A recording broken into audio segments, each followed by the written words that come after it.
And isn't it true? It's like, I don't want to think about ending this year. I'm like over it, but I just can't wait to crack the new books for next year.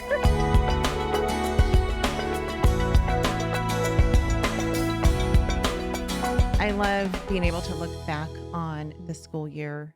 When you finish your year, do you plan immediately for your next year, or do you wait? Do you take a break and then come back to it? Because it seems like there could be benefits both ways. Like at the end of the year, which I'm getting ready to do because I need to just, I need to wrap my mind around what we're doing for next year. Right. But at the same time, I feel like I need a brain break. And so I want to wait, which I know a lot of parents wait, a few weeks or even a couple months into the summer to really start planning the next year. Right.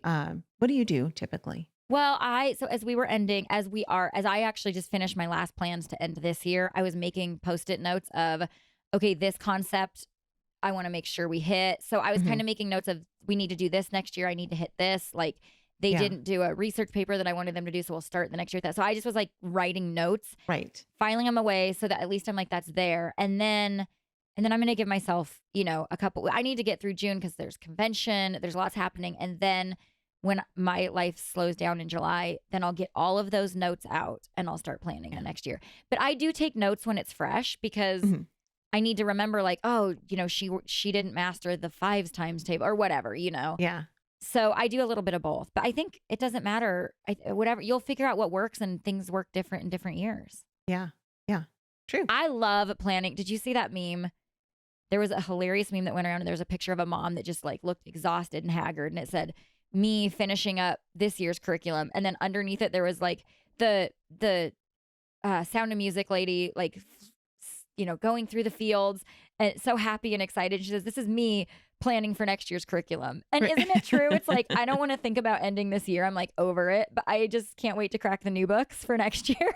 Yeah. Yeah. I know it. What is that? It's funny. It's fresh, I don't know. A new hope, fresh. A new start. We all love that, just that hope and that excitement and that joy and that anticipation. Yeah.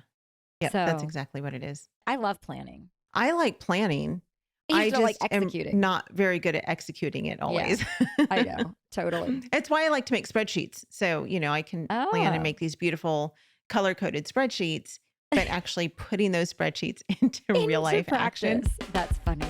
Homeschool Insights is sponsored by CTC Math. If you're looking for a great online math program, visit ctcmath.com and try it for free. For more great homeschool inspiration and resources, listen to the Schoolhouse Rocked podcast every Monday, Wednesday, and Thursday.